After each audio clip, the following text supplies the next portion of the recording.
Hey, Shalom, Akim, Shalom. First thing and foremost, I want to give all praises and glory, honor that's due to Yahweh, Ba'ashim Yahweh Shai, Ba'ashim Rakakwadash. Double honors into the apostles of elders of Great Millstone. Blessings and salutations to the hopeful elect. It was in the gospel, bro, lifting up the standard of Yahweh, Ba'ashim Yahweh Shai, wherever it may be. This the Akim Mahalalia coming back with another lesson. Lord's will be edifying. This is just a follow-up to Apostle Tahar's video. Happy Saturnalia Day, you damn pagans.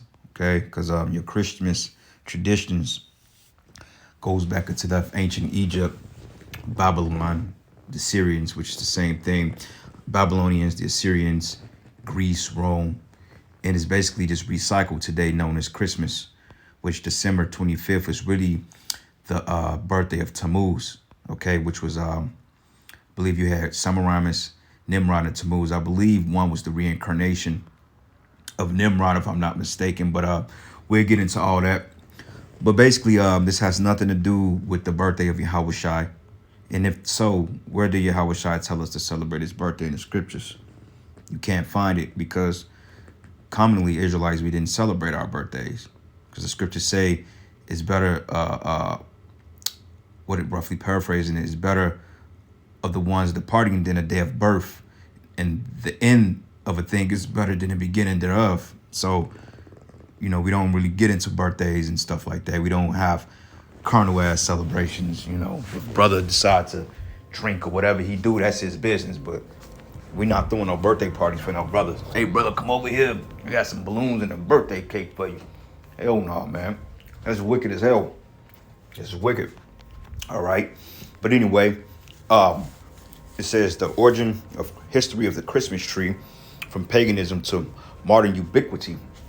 All right, because the whole concept of Christmas, once again, being an ancient feast or sun worship, which Ra, the sun god, they believe that at the time of the winter solstice, which was from December the 20th to the 23rd, they believe that this was the time that the sun god was at his weakest. So the green fir trees represents a memorial of the summer and spring months as to when this particular god gets better and healed, which is stupid in my opinion.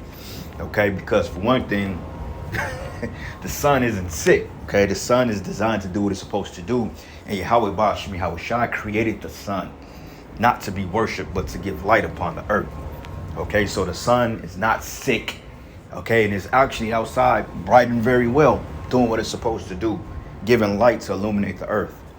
Okay, so these pagan traditions, you Christians, man, you Christians don't know a goddamn thing. All right, and this was a rebuke to Vocal Malone and the rest of you Christian demons, because majority of you claiming to believe in a higher power or a son of God, aka Christ as you call him, but yet you niggas are celebrating Christmas, man. You got the Christmas tree, you got the gifts, you got the Yule log, which the Yule log represents a child or a kid. Well, I say children because a kid is nothing more but a sheep or a goat. But basically, the Yule log represents kids being sacrificed, because during the feast of Saturnalia, you had orgies and rituals, etc., that was done in the middle of the streets. Okay, and Jake was secretly celebrating these particular traditions even in the ancient world. This is why he told Ezekiel to prophesy against you tribes, man, because you were doing wickedness. Okay, but nonetheless, the Feast of Saturnalia deals with child sacrifice, it deals with raping, incest, all these things, you know. And if you try to tell Christians that, it goes right over their head, because the Spirit of the Lord is not dealing with you Christians. All right, so I'm going to read a little bit of this. It's a pretty long article, not too long, but it's got some limp to it, and I'm not going to really read all this. All right, but it says here, for many, it's unthinkable to celebrate Christmas without a beautiful evergreen fir tree in the living room, decorated with sparkling ornaments and wild presents. In some cases, those ornaments, etc., goes into basically like I think like the wealth or something like that. Remember, brother kind of broke it down, but it goes into like the wealth and like the prosperity of these particular gods. And also, it was once hinted at that tree represents the rod of Nimrod. Okay, now I've heard that before, but I haven't really come across it. But I wouldn't be surprised, because everything that's dealing with these pagan beliefs and these heathen and these other gods, it always has something to do with some type of freakism, some type of orgy like feast or rituals. So I can really believe that, it's not really too far fetched. Okay. But it says, like most Christmas traditions, including the celebration of Christmas itself, because Christmas or Christ Mass, which Mass means to X out or to kill, okay, or mass murder, or to kill or to murder in Christ. So basically, they're Xing out the Messiah, all right, which proves that this is not a day to be worshipped in his memory, so to speak. You're not supposed to commemorate the Messiah on this day, because we have the Passover to commemorate and to pretty much worship the Messiah, Yahushua, for what he did, for his ultimate sacrifice for the nation of Israel. This is why we keep the Passover, which that is when he will be born, around on the Passover time, because he was the sacrifice. He was the Passover. But you Christians, you don't know that. You don't go into that because you don't read the scriptures. Okay. But it says, like most Christmas traditions, including the celebration of Christmas itself, the origin of the Christmas tree can be traced back to pagan traditions. It says, in fact, were it not for Queen Victoria, the most powerful monarch of our time, and you have women in power, monarch, which shows you this Queen of Heaven worship. It says, the most powerful monarch in our time, decorated fir trees might have remained an obscure custom that only a couple of Germanic and Slavic countries practice. Okay, so that's some history on it, and it goes into the pagan origins of the Christmas tree. And it says, long before Christianity appeared, people in the northern hemisphere used evergreen plants to decorate their homes, particularly the doors, to celebrate the winter solstice on December 21st or the 22nd. It says the day is the shortest and the night of the longest, meaning that the days are short and the nights are extra long, because I think from December 22nd and 23rd on 4th, you gain like a split second of sunlight during this winter solstice. Here comes the springtime. This is why it gets dark around 9 o'clock in the springtime. You see what I'm saying? But if you notice, the last few days it's been getting darker, like at 4:30, almost 5 o'clock.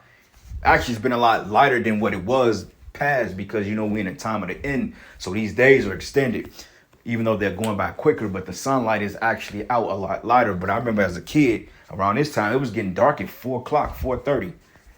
Sun didn't set yesterday till like 5:07 or something like that. But you're going to notice as January comes, then you're going to have a little bit more sunlight. The end of January, it may start getting dark around 5:30, close to 6 almost. February, 6 o'clock. Then by the time March come, it's going to be getting dark around 8 o'clock. So it's adding like a half a second of daylight every day after the winter solstice. And it's going to continue into summer. Okay. But anyway, it reads, it says, traditionally, this time of year is seen as a return in the strength of the sun, who had been weakened during winter. It says, and the evergreen plant served as a reminder that the god will glow again and the summer was to be expected. And this is what I was going into at the beginning of the lesson, on how the god or the sun god got a lot weaker. And they go into that concept because of the cold and dead winter. But if you understood the way the earth and the sun is heliocentric around the earth, you will understand that in the winter months, the sun is farther from this particular side of the earth. Okay. If you understand how the earth or the pull, and how the elements, and how the Most High allows the elements to revolve around one another, then you will understand why the case of you having winters. Okay. But see, Jake, man, they just believe anything that's told to them, and I challenge you Christians, man, to go ask your pastor what's the history of Christmas and where it comes from. He ain't going to tell you, because he don't know. Okay. It says here, but the solstice was celebrated by the Egyptians, who filled their homes with green palm rushes in honor to, and it says in honor of the god Ra, which Ra is a sun god. So like when you look at the Christianity, like that cross, which, we speculated T for Tammuz, basically is a sundial. Okay. And goes back into ancient Egypt. So these particular traditions that you Jakes are keeping is none of what you've been doing before. What we've got in trouble with the Most High from the beginning. That's the reason why we're in this predicament, because we're repeating the same mistakes over and over again, and to the point that the Most High is going to destroy you, because it says that the wrath of the Most High rose up against them, and he destroyed them without remedy. So that's getting ready to happen. The Most High is going to say, you know what? There's no correcting them. I'm going to just take them out. Okay, and that's what's going to happen to the 2/3, because I guarantee you, majority of the 2/3, okay, those of them that's not affiliated with Islam or all that other stuff, they're keeping this holiday. But you know what? What's beautiful, because usually every morning I wake up, or every Christmas I've woke up since I've been living in this area, this trash can, this dumpster in front of my house, every year is getting less and less on presents. Like right now, I'm looking in a dumpster and it's not a present in there, because you got kids that run around here. I don't see no gifts, no nothing. Dumpster just as empty as when the trash people come and collect it. Okay, I mean, I see one lady taking something to the trash can, but it ain't really nothing that's like too noticeable. It's like a couple of trash bags. But usually you see big wheels in there, you see PlayStation boxes, you see all types of gift wrap. I don't see a goddamn thing in there. So, hey, the Most High is drawing out the mirth of this society, okay? Because ain't nobody got no money. But it reads here and it says, who had the head of a hawk and who wore the sun as a crown. It says the Northern Europe Celts decorated their Druid temples, and look up the Druids, okay? And look up the Celts. A lot of time in Ireland, they kept these traditions, and a lot of Jakes kept these traditions too. Like if you look at this guy, not Conor McGregor, but you look at this guy, what's his clown's name? Tyson Fury. You know, you look at some of the things he do is of Celt origin.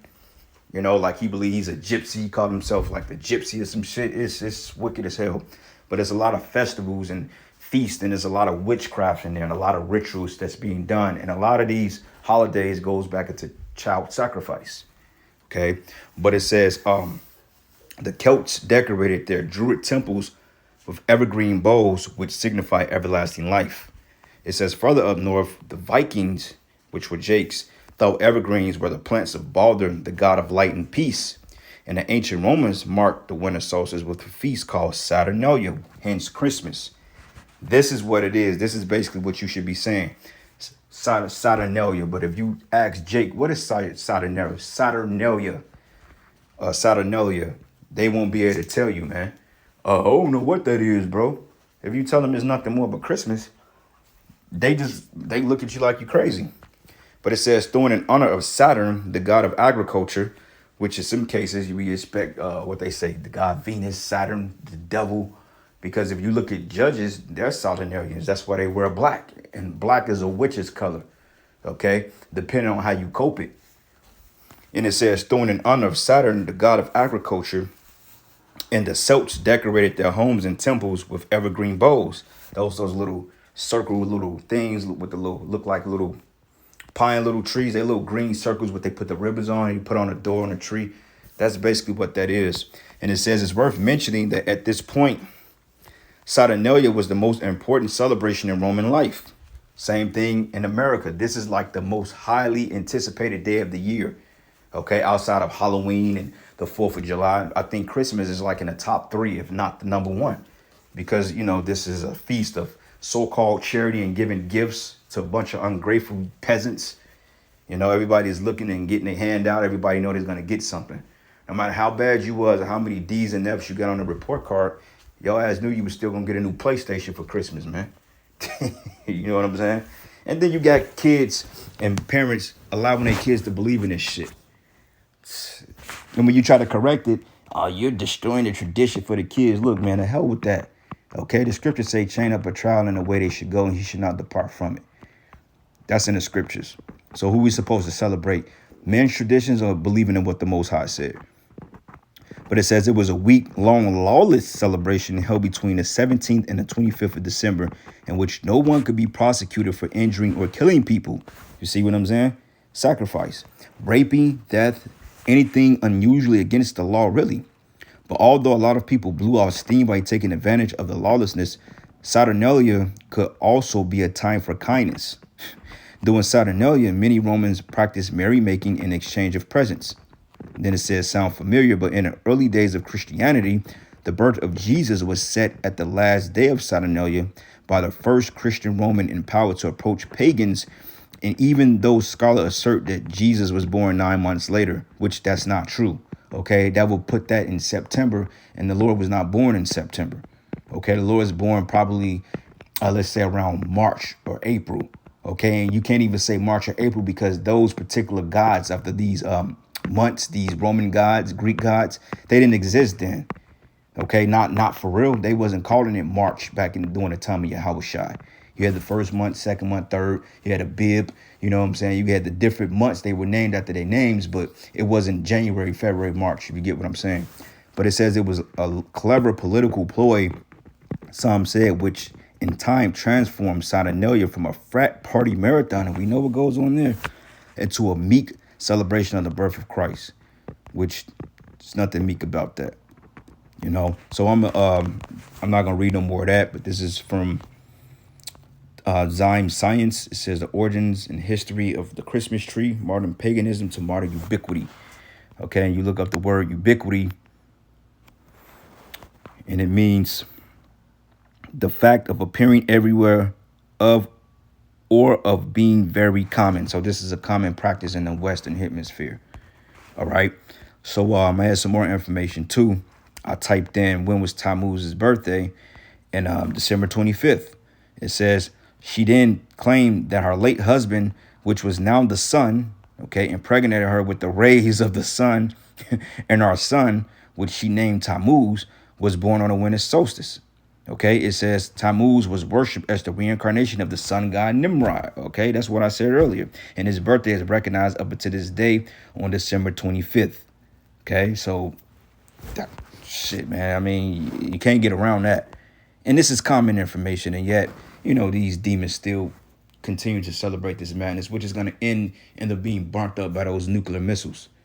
All right, so this is the book of Jeremiah 10:1. It says, "Hear the word of Yahweh, speaking unto you, O house of Israel." Okay, the Lord is talking to the Israelites because honestly, we don't give a damn what Esau does. Esau can celebrate this shit until he's black in the face. Okay, he can celebrate this all he want. But we're talking to you Israelites, man. You have particular traditions and customs that's laid out in the scriptures that you supposed to be observing. You're not supposed to be observing this Babylonian nonsense, this Egyptian crap, this Roman nonsense. But hey, we understand that you Drakes, you are in a Roman/Greek mindset. You ain't nothing but Greco-Roman Jakes. That's all that you are. And you got this clown Vocab Malone. You know what, Vocab Malone? Hey, when the Most High take you out, man, hey, bro, we gonna celebrate. I pray the Most High take your ass out and make your destruction public, because you a straight demon, man. All right, you a demon, and you're doing a terrible job for Satan. I pray Satan take your ass out, because you fell in him, man. You damn demon. And it says, "Thus says the Lord, learn not the way of the heathen." This is a heathen tradition. Now, go around your big mama or your family, your hard-cut Christian cousins, man, with the dreadlocks and the smooth face, with the bald heads and the goatee, and you read the scripture to them, man. They ain't gonna hear it. They gonna look at you like, man, you judging me, bruh. Well, I'm just reading to you what the scriptures say, man. You know, you got you holier than thou Christians out there that believe you on a level, but yet you ain't even getting in the scriptures. Because all of a sudden, your emotions and your opinions and your made-up facts in your mind holds more weight and fidelity than the Bible does now. When you claim to have a biblical-based religion, which that's a damn lie. You Christians, the only thing you know is John 3:16 and the Gentiles. That's all you niggas know. You don't have an understanding on who the Gentiles was, what Gentiles that Paul was speaking about being grafted back in. Okay, no Jew nor Greek. You don't understand none of that. And when we break it down to you, you still come with that whole, oh, everybody can make it. It says Gentile. It says Greek. Jokes. And it says, "To be not dismayed at the signs of heaven, for the heathen are dismayed at them. For the customs of the people are vain." It's vanity, because everybody worships themselves. Everybody want to put the new Cadillac that they simp husband bought them. Here she was committing adultery 364 years of the year, and this nigga get a brand new Lincoln with a freaking bow on the back of it, talking about some Merry Christmas. And it's vanity, and she's gonna put it on Facebook so everybody can see how much of a clown her husband is. And this happens, man. Jake, oh, I gotta buy my wife a new house for Christmas. Okay, bruh, have at it. It says, "For one cutted the tree out of the forest," and this goes into the damn Christmas tree, which honestly, the evergreen tree, the fir trees, they're not necessarily wicked. The Lord created them for a purpose. Like pine trees, they have a very pleasant smell to it. But yet you people choose to worship it, man. Okay? Like the pig, for example. The pig is not a wicked animal. The pig is not an evil animal. It just, you can't consume it for food because it was not created for that. Okay, like some people say, oh, pigs are wicked. A pig is not wicked. What the fuck did a pig do to you? What is unclean? You're not supposed to eat it. Okay, if a pig came up and licked your leg and greeting you, then you don't shoot the damn thing. Because you remember, we were farmers and agriculturists in the ancient world. We had pigs. We had unclean animals in our farms. They were separated from the clean, but hey, they still had a purpose.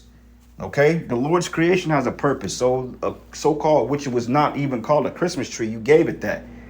Okay, but those particular trees that you worship, the evergreen trees, etc., you turn it into a god, which makes it a wicked thing. You know, shit, they're actually nice looking trees. Actually, when we get in the kingdom, we're gonna have trees like that in our backyards and in our forests and stuff like that. But we're not gonna be worshiping and celebrating it. You know, we're gonna have pigs, etc. in the kingdom. The Most High ain't gonna do away with the damn swine. You just can't eat it. Okay, but anyway, it says, the work of the hands of the workmen with an axe. It says they deck it with silver and with gold, and fasten it with nails and with hammers, that it move not. It says that they upright as the palm tree, but speak not. It says they must needs be born because they cannot go, but be not afraid of them, for they cannot do evil, neither is it in them to do good. Okay, so that's the point. The Lord said, like, this thing is like, you can't worship it. It's a damn tree. Like, what are you doing? Okay, you give all these cadence and so forth into these other gods. What about the God of the Bible? What about Yahweh Shem Yahweh Shai? What about his worthiness, his gratuity? He's the one that created the things that you're worshiping. Okay, but yet you choose to worship it instead of him. He didn't create the damn tree for you to put lights and stuff on it and put candy canes and bow down to it. Okay, he didn't create the Easter egg or the fucking eggs. I ain't gonna say no Easter egg. He didn't create the eggs to be painted, okay, and hidden under pillows and a bunny rabbit. No, he didn't create it for that. You people are wicked, man. All right. It says here, for as much as there is none like unto thee, O Yahweh, thou art great, and thy name is great in might. So that's right, man. His name, not no damn Christmas tree. All right. This is another precept here. This is the book of Psalms 96:5. And it says here, the gods of the, matter of fact, let's start at verses 3. It says, declare his glory among the heathens. And we are declaring the glory of the Lord. This is why we tell you not to partake in his wickedness. All right. It says his wonders among all the people. It says, for the Lord is great and greatly to be praised. He is to be feared above all gods. He's to be feared above Nimrod, Tammuz, Amen Ra. Okay. The sun god. Okay. Santa Claus, whatever demons you people bow down to. It says he is to be feared above all gods, for all the gods of the nations are idols. But Yahweh made the heavens. So did Nimrod make the heavens? Hell no. Okay, did Ra make the heavens? Hell no. Did Vocab alone make the heavens? Certainly not. Okay, it says an honor and majesty are before him. Strength and beauty are in his sanctuary. Because, hey, Yahweh Shem Yahweh Shai is going to come and deliver the children of Israel. Not Amen Ra, not Nimrod, not Tammuz, none of these demons you worship, not the feast of Saturnalia. That's not going to come and deliver the children of Israel. All right. And let's look here. This is the book of Ezekiel 8. And I'm going to start at verses. Let's start at verses 5. It says, and he said it to me, son of man, lift up thy eyes now the way towards the north. So I lifted up my eyes the way towards the north, and behold, northward at the gate of the altar, this image of jealousy in the entry. Okay, so the Lord gave Ezekiel a vision as to the type of traditions you Israelites were keeping. Okay, at that time they were kind of hiding it, but now Jake don't even hide it now. Jake will blatantly decorate his house or invite you in and got the whole crib decked out based on his madness, man, his folly. Okay, and it says here, he said, furthermore unto me, son of man, seest thou what they do? He said, you see what these niggas are doing? And we see it. We see it. We call it out, and, you know, hey, we may get scolded for it, but it is what it is. I got into it with my mother last year over this stuff, man. I mean, it's to the point a whole demon hopped on her because I was rebuking that whole Christmas thing, and it had nothing to do with she was just spectating, you know what I'm saying? And all of a sudden, you know, a demon hopped on her, and she started coming against me. It says, but even it says here, it says, even the great abominations that the house of Israel committed here, that I should go far from off my sanctuary, but turn thee yet again, and thou shalt see greater abominations. And he brought me to the door of the court, and when I looked, behold, a hole in the wall, meaning that it was kind of like the Lord showed him like what they were doing in secret. You know how some people come and peek through a hole and they can kind of see shit? It's almost like looking through a window with a cracked blind. You can see through it like, oh, damn, they really in there getting ready to tie this dude up. So it says, then he said unto me, son of man, dig down in the wall. And when I had digged in the wall, behold, a door. And he said unto me, go in and behold the wicked abominations that they do here. So you got to understand, a lot of the visions that Ezekiel got from the Most High, Ezekiel was acting out things because of the visions he received. Like when he had to eat doves, men's dung, the dung, he said, I never ate anything unclean.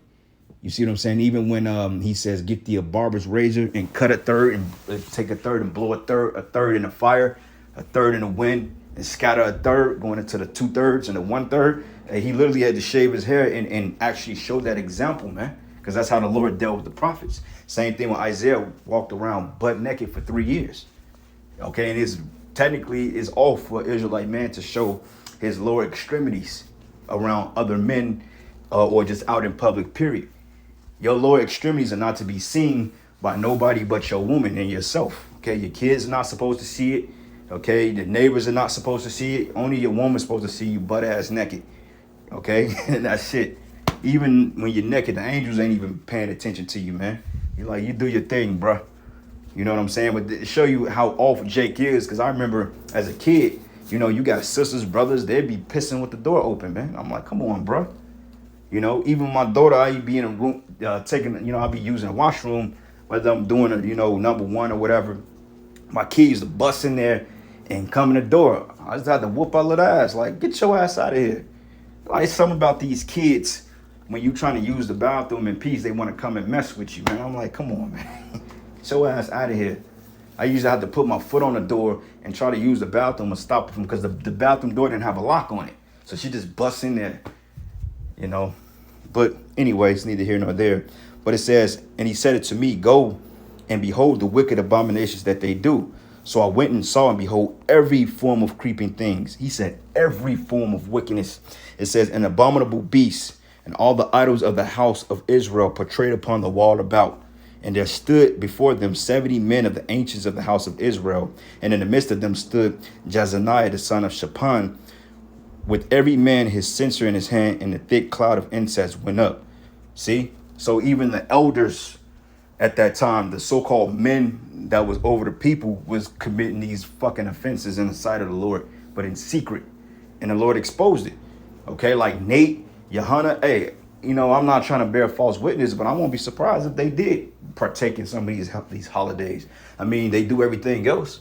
You know what I'm saying? I mean, they indulge in all types of wickedness. So this whole Christmas thing is kind of light, especially to a nigga like Johanna, But it says, then said he unto me, son of man, hast thou seen what the ancients of the house of Israel do in the dark? Every man in the chambers of his imagery? It says, for they say, the Lord seeth us not. The Lord hath forsaken the earth. And he said unto me, turn ye yet again, and thou shalt see greater abominations that they do. And he brought me to the door of the gate of the Lord's house, which was towards the north. And behold, there sat women weeping for Tammuz. Okay? So, hey, check this out. Tammuz, December 25th. So you had Jake partaking in his folly thousands of years ago. All right, and we look up Tammuz, and it goes into sprout of life, the Sumerian deity of food or vegetation. Like we read earlier, the whole Saturnalia thing is basically the god of so-called vegetation or agriculture, so to speak. Okay, so man, you Jakes, you got a lot to pay for. But anyway, I'm gonna end it there, giving all praises and glory and honor that's due to Yahweh Bashim and Yahweh Shai. And with that, shalom and a baba ball.